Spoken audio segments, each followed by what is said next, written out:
Oh, Rams Nation. What a freaking ending that was. Welcome back to another edition of the Rams Up post game reaction here on the Rams Up Podcast Network. I'm Ian. That's Mark. That's Paul. We appreciate you tuning in. Like, subscribe, and share this video and podcast with all your fellow Rams fans and football fans out there. We very much appreciate it. But oh my God, Rams Nation, gentlemen, Mark, Paul, how are we feeling after that nail biting, hair pulling, heart racing win against the Arizona Cardinals on Saturday night? How are you guys feeling? I don't know if there's ever been a more exciting 13-9 football game. I thought we were done at the end there. I thought, okay, here we go. We're going to lose. We have a week worth of stress preparing for the Seahawks. We're going to have to win that one. And then, Kyler Murray kind of screws things up once in a while, Yeah. doesn't he? And I think he threw that ball way too early. I don't know why they were passing first and goal from the 5, right? Run the ball there, maybe. Yeah. But yeah, we didn't deserve to win that game. We really didn't. Our offense, we can talk about it more, but becoming more and more concerned about our offense. I thought it was the weather, right? The last Yep. two games in the rain and then in the cold, and then we're back in SoFi, controlled environment. We're going to put up some points, and our offense was just off, lethargic. Kind of concerned about that. Yeah, me too. But what about you, Paul? How did you handle the ebbs and flows of this game, real quick? Yeah, it definitely was not a pretty game, right? Definitely talk about winning ugly. This definitely was in that category. It was a shame too because the Ramley showed up, man. They showed out. Nice Hmm. job. So it was great to see that. The volume level, everybody was amped up. It was a shame that Rams came out a little flat once again, but we'll go through it and then we'll talk about it more at the roundtable. But they're fortunate to get away with this one, and hopefully after tomorrow with some of these games, they'll have clinched because they definitely need some time to clear their heads and get ready for the playoffs. Yeah, no freaking kidding, man. I mean, gosh, what a stressful game. But again, Rams win 13-9, defensive battle. And those Arizona Cardinals are locked up in their cage. Sayonara. No playoffs, no upset, no spoiler, none of that. Probably not going to have a double digit win season. Peace out. Better luck next time. And thank God we got it done. But like we said, the score was 19-3. And if you're here on YouTube, you can see the visuals as we go along and share some fun stats and other things as well. But scoreless in the first quarter, gentlemen. Talk about real quick. I'll start with you, Mark, how the Rams offense continues to just wet the bed early parts of the game, week after week after week, regardless if everyone's hurt or not. Nothing has changed. Yeah, this is actually the third straight game we have done all our scoring in the second and fourth quarter. Been shut out in the first and the second quarter. It's really strange, really weird trend. And Yeah. everybody talks about this Rams team and the weapons we have, and if you get Kyron and Cup and Puka and Stafford all out there together, they're going to put up some points. In the last three games, this is not happening. I don't quite get it. I don't ask me to try to explain it. And Paul was saying that someone in the press conference dared to ask that same question, and I don't think McVay has an answer either. But man, it's and when we get into the playoffs against some teams that can really put up some points, like the Vikings and the Packers, it's not going to cut it. Yeah, no kidding. What about you, Paul? Thoughts on another first quarter wet the bed performance? Yeah, we'll talk more about it at the roundtable, but definitely the trend that jumps out at me is this is really the third week in a row. I mean, there was a rotten weather at Santa Clara, but we know what the Niners like to do. But I think teams, that's what they're going to do in the playoffs. They're going to play keep away. They're going to try to hold on to the ball as much as possible. It really disrupts the flow of the Rams offense. Those first quarter goose eggs don't help, but that's one thing that really stands out to me, that they make it a priority. The opponents make it a priority to hold on to the ball, um, especially in the first half, and really throw off the whole flow of the offense. And you could see it; it's like very choppy, and Stafford doesn't look comfortable. So This is something they're going to have to take a look at, maybe come up with 5 or 6 core plays that they always run in the first quarter just to sort of get the ball rolling and then, sort of go off of that. I know McVay's not a big fan of scripting plays, but that might be something they have to do because they're falling behind literally every game because of this first quarter sort of ineptitude. It's scary. It's getting scary at this point. Yeah, it is scary. And Rams Nation out there, you know how bad it is?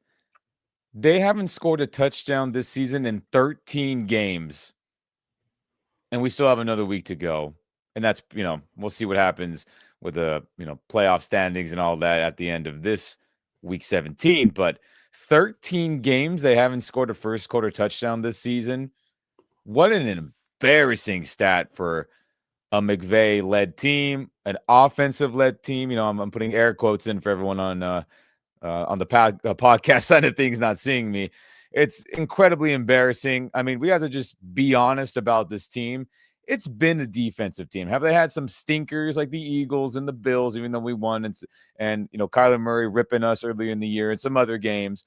But overall, this team is a defensive team, no doubt about it. And we just have to accept that reality that if the defense, doesn't show up, we're going to lose ball games and we're not going to win playoff games. I think we just have to accept that reality. But yeah, this first quarter stuff, I know McVay's getting pissy with Jordan Rodriguez and probably others, but hey, I respect our reporters or reporters that report on behalf of fans, right? That's the point of it all.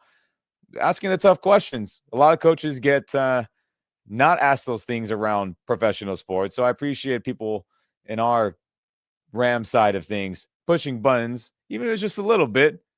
And McVay getting mad because he knows it's a bunch of BS for this team to be that bad in the first quarter. So absolutely dreadful. But hey, that second quarter, a lot better. And then it gave us some hope going into half, and things just got more and more wacky. So real quick, let's go through some of these stats real fast, Rams Nation.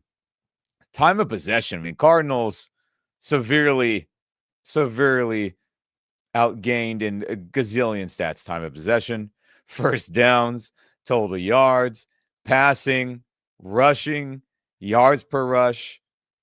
But the main key there, Rams Nation, is that finally the Rams pass rush was able to get to Kyler Murray 4 times instead of the 0 that happened back in week 2.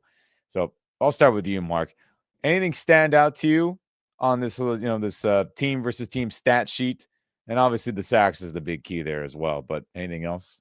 Well, I mean, it's just amazing to me that they outrushed us almost 2-1. I did not see that coming in. And I think that was part of their strategy to frustrate. I think Paul talked a little bit about it before we got on here, that they're going to try to frustrate McVay by denying us the ability to run the ball well. And I think that's what happened a little bit. I think Stafford was just off. He just looked off in this game. I don't know if it was all on him or his receivers, but there weren't many, crisp connections between our quarterback and receivers in this game. Very few. And I don't know if it was something the Cardinals were doing, something the Rams, something Stafford was doing or not doing, but we never really got the run game going. And it goes back to what Paul said, though. We didn't have the ball that much. So, yeah, there you have it. Yeah, what about you, Paul? Anything stand out to you on this team versus team stat sheet? Yeah, the TOP. Yeah, that 14-minute differential translates to the Cardinals ran 75 plays. That's a ton. Ram Nation, that is an absolute ton. So you have a 14-minute differential, which is basically a full quarter. Let's think about this for a second here. The Cardinals had the ball for a full quarter longer than the Rams. That's really how you have to look at it. And that translates to 75 plays. And that's, I think, what's going to be the game plan for every team that plays the Rams. They're going to play keep away because it works. That's why I had mentioned the Super Bowl. I was, before we logged on, I was talking to Mark. I said, I'm watching this game. I'm going, wow, this reminds me so much of that Super Bowl against the Bengals. In terms of how they were just, clamping down on the run, forcing McVay's hand, trying to frustrate him. He handled it pretty well. I mean, there were some other factors in this game too. Look, Noteboom, I think the three of us, the minute we heard that Noteboom was starting, we just shook our head. We were like, oh boy, here it comes. My account, I have him unofficially. I had him at 3 holding penalty. Could have been a fourth, but the player hit Stafford's arm, and it led to an incompletion. He really struggled. They were trying to integrate Higbee back, so that might have also that's a new feature there as well. And the part that really stood out for me, apart from the fact they couldn't run the ball today, was that Puka was 10 for 1 and 129, right? That's great. The next closest player, right, had something like 29 yards. So it just seems like Demarcus Robinson did, he had 0 catches today. Cup doesn't look right. He looks like he's not healthy. He might be hurt, playing through something. He's grimacing on virtually every play. So I think moving forward, the Rams look like a tired team today. They really look like a tired team. And look, they played a bunch of tough games too. So, but the one positive, like I said, that stood out for me was love the crowd noise. We had home field advantage for once. That was like one game I was like, yes. Even Kurt Warner commented on it. And how great, Ram Nation, I was pumped that Kurt Warner was announcing that game, right? But to have home field advantage, particularly if they do sync up everything and we're going into the playoffs, which I largely feel they will. Man, to have home field advantage and to have the other team not be able to like drown out, Matthew Stafford, I think that'll be tremendous. So great job, Ram Nation. Way to show up. Good job, Rams Nation, for sure. As I've been very critical of fans not being there for this. I know it's a very complicated subject. I understand that, but time where we needed you, you showed up to help the Rams win. And I'm sure if it was not almost 100%, who knows how this game would have went. And I'm sure that helped the defense significantly. But let's just go into some key moments here, gentlemen. And this wild game. Every time I'm just thinking about it, I just can't believe this is how it unfolded. But let's go through that right now then. So tons of dropped INTs by the Cardinals, as Mark alluded to, about Stafford being off. But I will say real quick, Stafford against the blitz, just off my memory, I mean, he scrambled around. He made some plays, so it wasn't all bad. And to your point, though, Paul, about other receivers not getting involved, I mean, that's not good. D-Rob, Cup looking something's up with him of some sorts. I think a lot of the fan base has been noticing that the last, handful of weeks.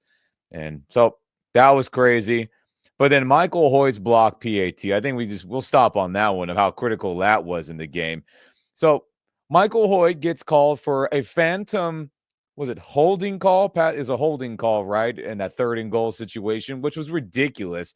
The replay showed no such thing. You can argue that McBride was holding Michael Hoyt trying to get open, and that angered me. I was like, I can't believe they're calling that. But they end up getting the touchdown.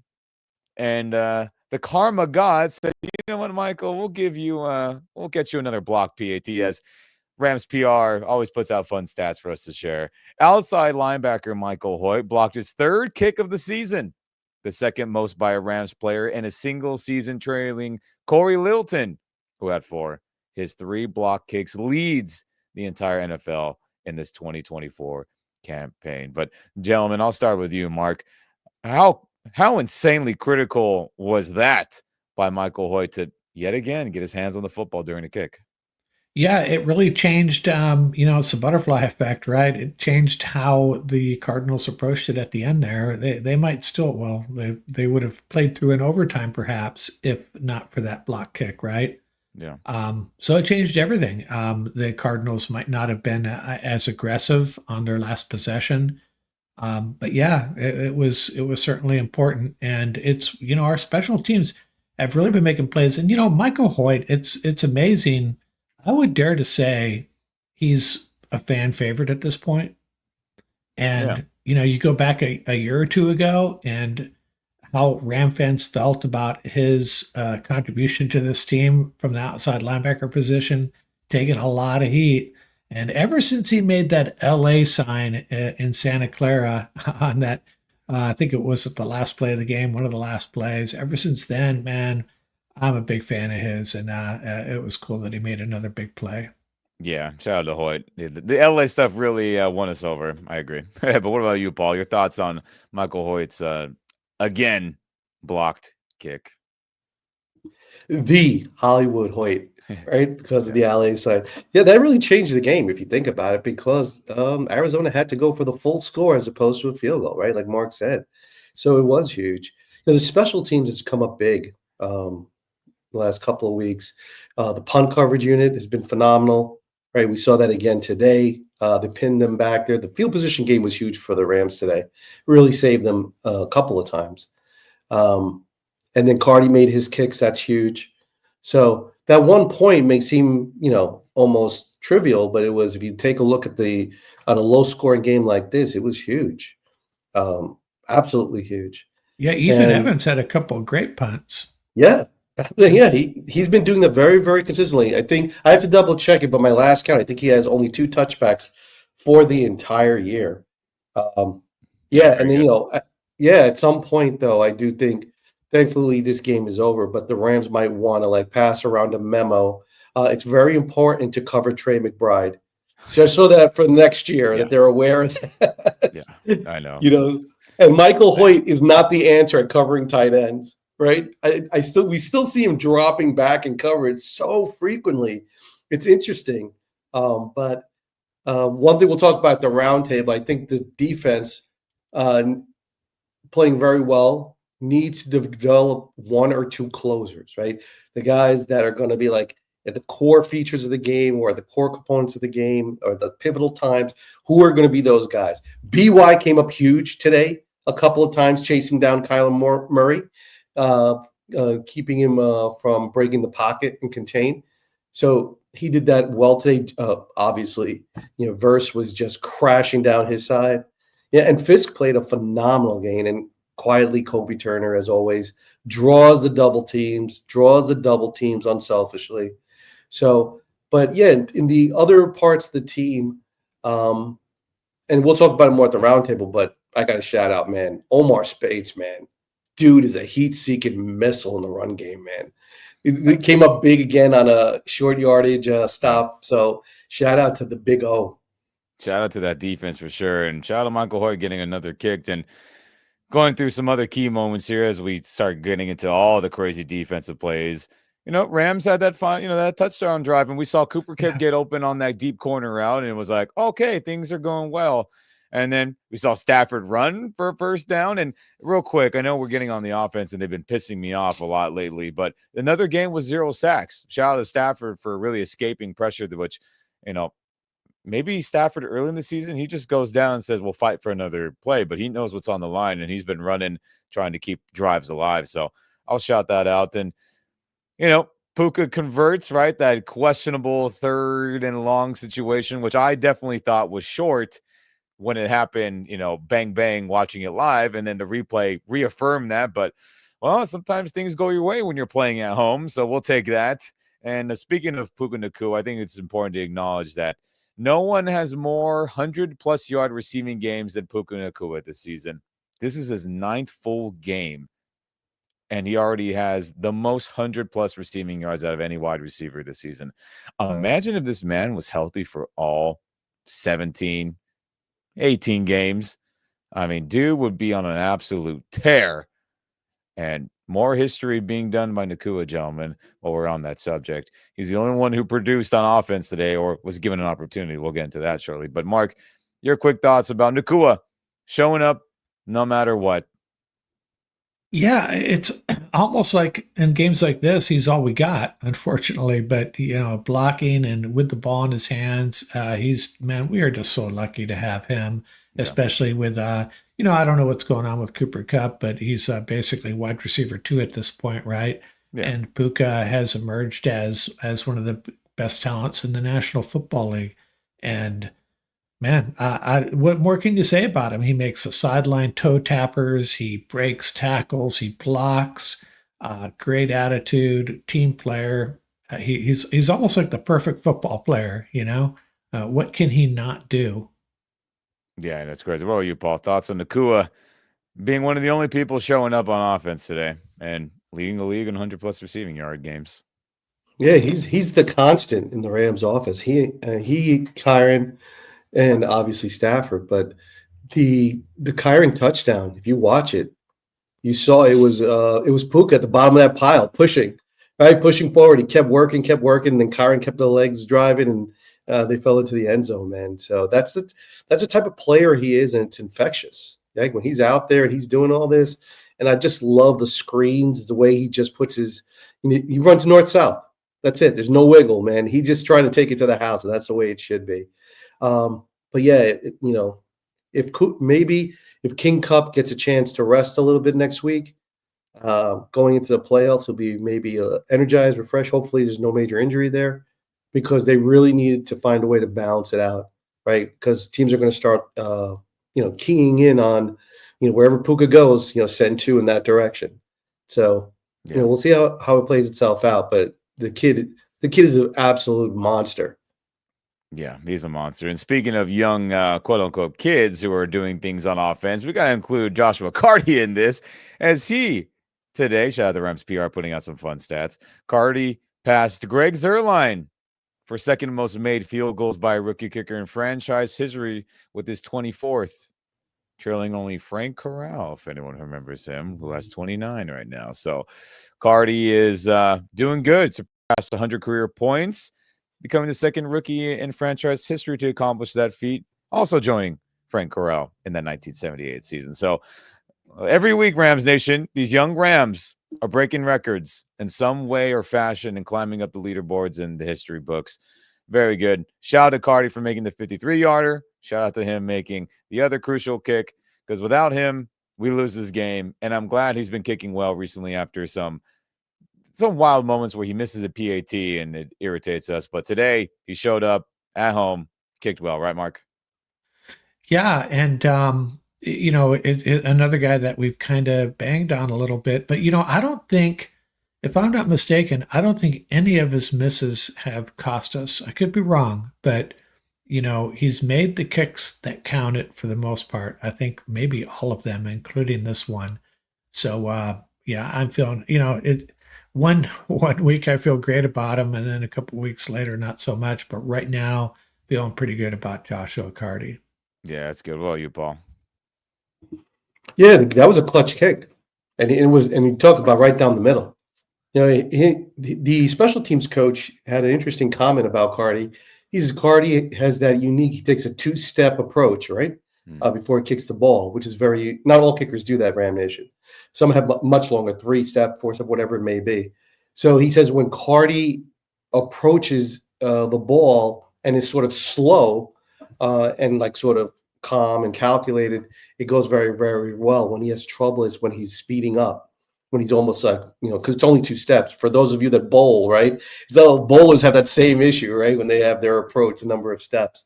So I thought that was interesting. I never really thought about that because of his two-step approach. That it probably is something pretty funky in terms of the speed at which he approaches it.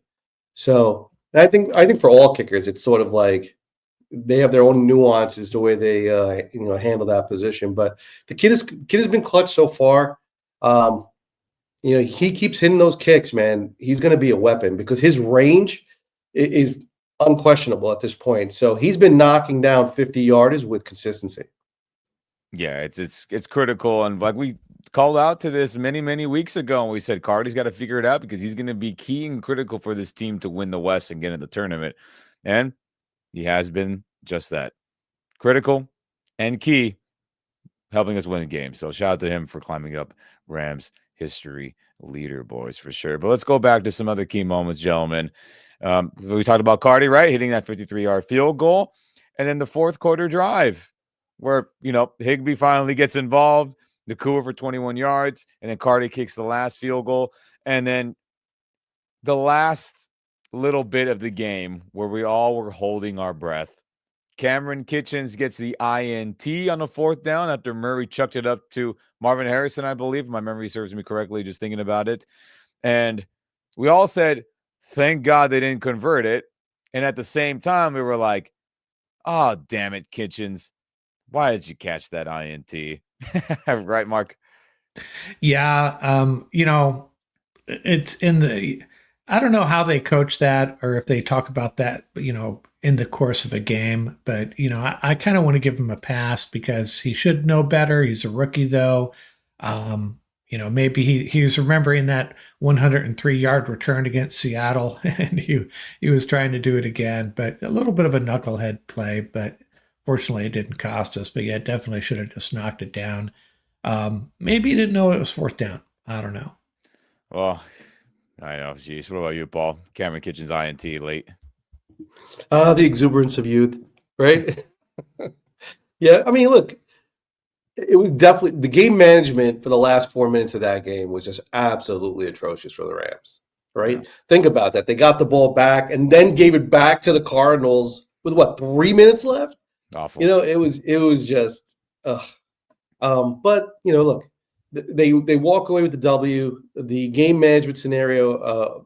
Mark had a great point. He's like, wait a minute, don't they have coaches that help the head coaches? Because we were talking about what was it, the Denver game, right? Right. The Denver So Cincinnati game, yeah.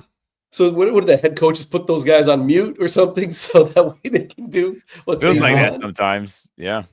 Because it's a real advantage. I mean, you got so many things going on. You're looking at so many things, and then it really helps to have somebody coming in through the headset that's nice and calm and saying, look, this is the scenario, thinking maybe 3 or 4 plays ahead or whatever, all sorts of different things. So Yeah. we see how well it works for the challenges, right? It works really, really well for the challenges. So, I mean, that's just curious to me when the game management is that bad in such a crucial game. So, but they came away with the W. I mean, there's a lot to, I love when McVay says that. He says, I'm looking forward to going back to the drawing board. Always causes me anxiety when he says that. I said, dude, don't go back to the drawing board. I know. Right. But yeah, that was Kinchin. That was definitely a dumb play. But and Witherspoon Spoon coming up with that big INT, that Yeah. was huge. Let's talk about that then immediately. So Kitchens INT, we're all like, yay, fourth down stop. Oh, he shouldn't have caught it. And then Rams are like, okay, maybe they'll be able to finish the game. Couldn't do jack freaking tiddly squat again. Kyron Williams finished the game real quick, but on a side note, with only 13 carries. What a joke that is. And they decided to pass the ball on third down instead of letting him slam it up the gut for at least a couple yards. So I get the kill shot they're trying to do, but let Kyron have that kill shot. I believe in him to get 2 yards more than the passing game thus far in the game. So Cardinals get the ball back. We're all freaking out. I accepted our fate that we were going to lose. I accepted it when they were driving down. McBride wide open. Everyone's freaking out. I'm just sad there watching the game, thinking we really blew this game.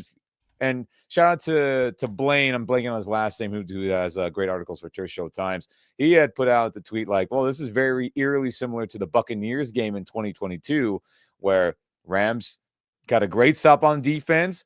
Offense got the ball back, choked it, 1, 2, 3 and out, and then Tom Brady led him on a game-winning drive. I mean, it was shaping up to be that way. So we get to that first and goal situation, if my memory serves me correctly, and Trey McBride is there open on that little flat route running to the goal line of the end zone.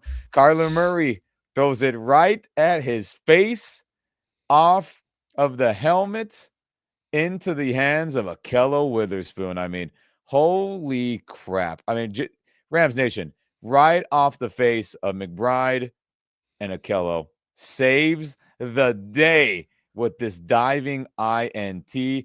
I mean, look at this gentleman. Controlled it through the ground. Absolutely baller move right there. I mean, oh my goodness. Saved it. And real quick, shout out to Underdog NFL putting out this fun stat.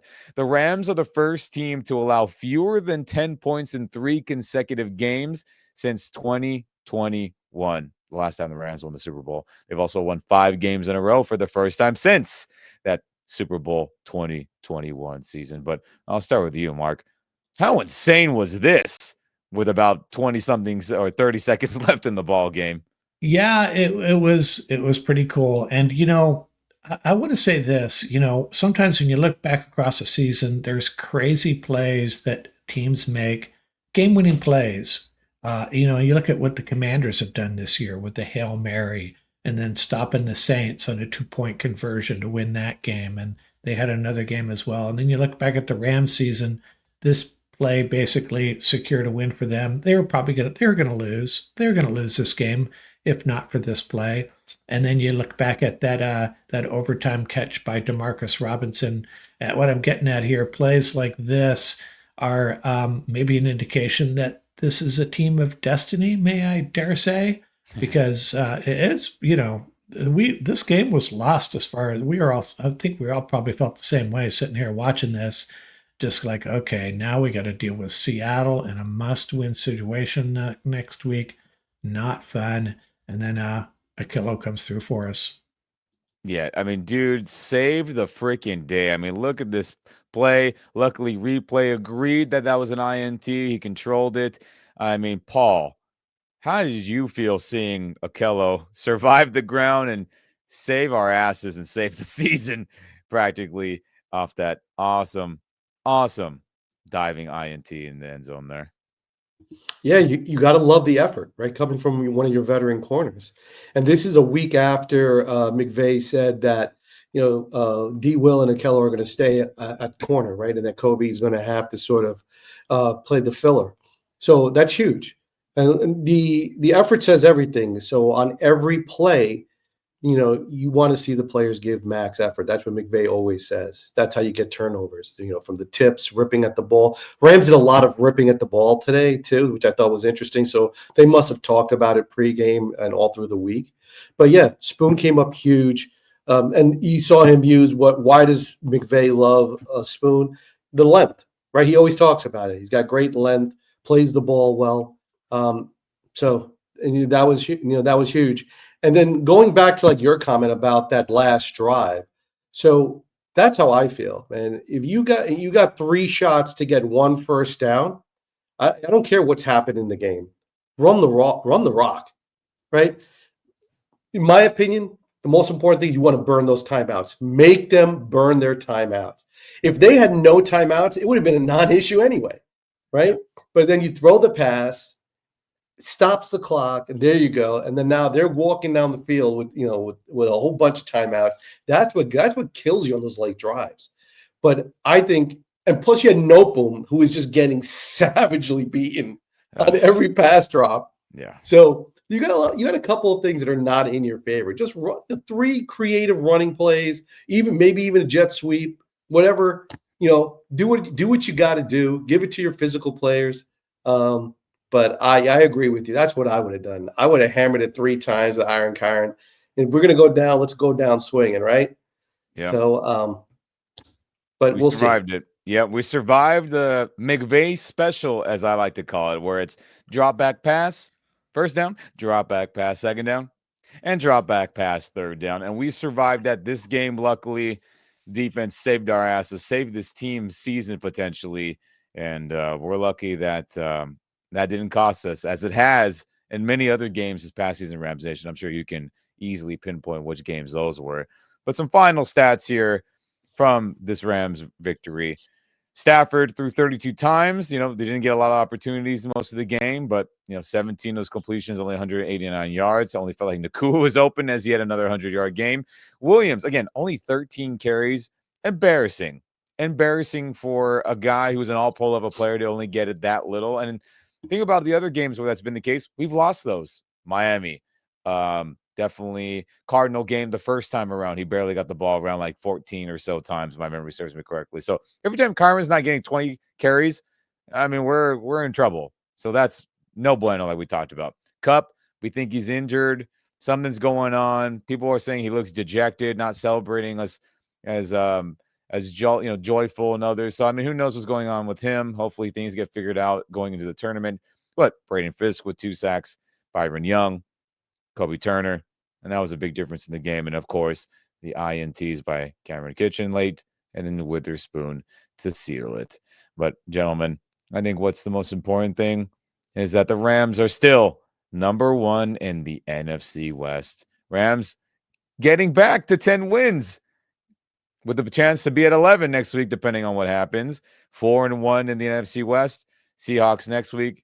Seahawks 9-7. We're praying to the football gods that Cardinals are going to get it done, but they said, no, Seattle, it is not your time. And then with the Cardinals and the 49ers in the basement. But, oh, gentlemen, how do you feel about us and this whole division as a whole and how it turned out this season thus far.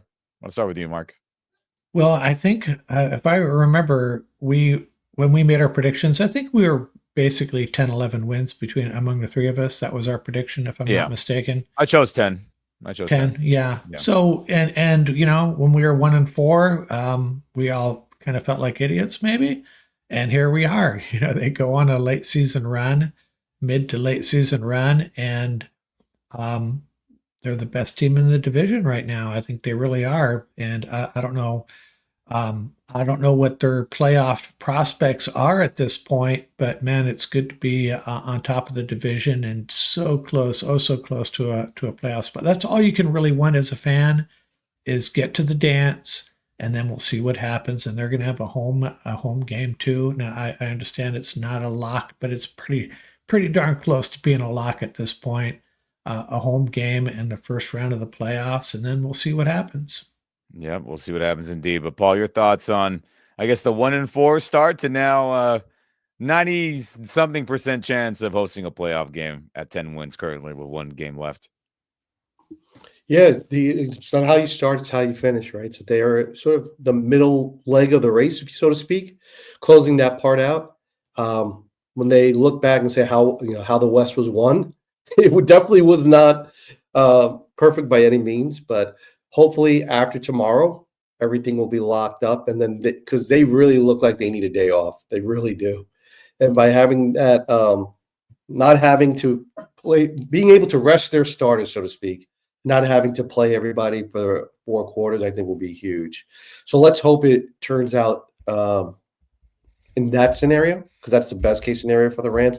And whoever the Rams draw, Ram Nation will turn out again, crank up the volume, bring the noise, right? And we'll see what happens. Like Mark says, you got to be in it to win it, and you never know. If it was February 9th, the confetti will be falling, And Yeah. I have a feeling if Cup's healthy, I think he's going to surprise some people in the playoffs. I mean, I hope so. we could, yeah, he's Cooper Clutch for a reason. I hope so. Everyone heal up. Havenstein, please get your ass back out there ASAP. We're tired of Please. seeing no boom. But with that said, Rams Nation, we talked about those percentiles in the high 90s, and obviously this game was a big factor from avoiding the winner go home game against Seattle next week. So what needs to happen in the rest of week 17? Well, here you go. We need basically 3 of these. I know it says 2.5 because of ties, but that's very unlikely. So in reality, we need 3 of these games to go our way. We need Bills to beat the Jets, Browns to beat the Dolphins, Vikings to beat the Packers, Washington Commanders to beat the Falcons, and 49ers to beat the Lions. Any combination of 3 victories of these teams, we will win the NFC West, where we could rest starters in week 18. We can take that week off and not worry about a win or go home game. And everyone will get their hats and t-shirts sent to them and available to purchase on everything. And we can all enjoy that fan gear and all the other fun stuff. So again, Bills, Browns, Vikings, Commanders, 49ers. I know 49ers no fun, but that's just how things are going this season. We've got to root for them at least once for our benefit. Remember that. Any 3 of those teams win this upcoming Sunday, we will win the West. So Now the dilemma is, if we only get 2 of these, for example, there's still some opportunities next week, right? yeah, there's But plenty. I mean, but there's yeah, can we what do the Rams do if their game starts and one of those games hasn't gone their way yet? That's the dilemma they may face. yeah, then we play on. But Right. if you believe in the football universe of praying to the football gods, praying to the Rams football god, if it's out there, pray to them and hope for those teams we just mentioned to win, and we will enjoy an NFC West crown for sure. And man, oh man, Rams Nation, I got way more gray hairs than I already have growing based off this game. But I guess holiday time, there's always a little drama, and then you have some fun afterwards, right, gentlemen? Yeah. And I think we're in for a pretty relaxing week 18. I'm hoping. I'm hoping so too, dang it. But oh baby, Rams won 13-9 on Saturday Night Football. Shout out to former Ram Kurt Warner calling a fun game. I guess the Kurt Warner Bowl, Cardinals and the Rams. It's That's I right. wonder where his rooting interest really was. We'll go with the home team. We'll just say that. Yeah, Team it was the Rams. It was definitely the Rams. Yes, it was a fun time indeed. But gentlemen, any final thoughts before we get out of here? I'll start with you, Paul. Shout out to Coach O out of Minnesota. You know, the blue and soul run deep. Hopefully, I think for me, I would love to see a matchup between Coach O and Coach McVay. Right, that'd be great. But you know, great win. Once again, shout out to Ram Nation for showing up and representing. The season is not it's not over. So we have more football left to be played. You got to love it, and hopefully we'll be there in the big dance. Yeah, I hope so too. What about you, Mark? Before we get out of here.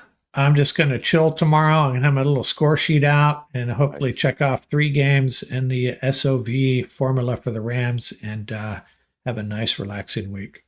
Yep, that sounds like a perfect plan to me after tonight's scare, to put it shortly. Oh, jeez. Yeah, I know, crazy. But that'll do it from us here on the Rams Up post-game reaction, brought to you by the Rams Up Podcast Network. Thanks for tuning in, Rams Nation. Share this video with all your fellow Rams fans and the podcast as well. Thanks to everyone tuning in on that side of things as well. But we'll see you very soon in the new year when we are hoping for a potential get everyone healthy, rest starters game against the Seattle Seahawks. But if things don't end up being that way, we'll be ready to break down that game fully with the Rams and everything on the line if it comes to that. But again, we're hoping not for sure. But that'll do it here. Again, enjoy this Rams W, and we will see you very soon. Go Rams, baby. All right. Thanks, guys. Rest that shoulder, Big Rob. We need you. Yes, please. Stay healthy, Rams. Forever. Peace.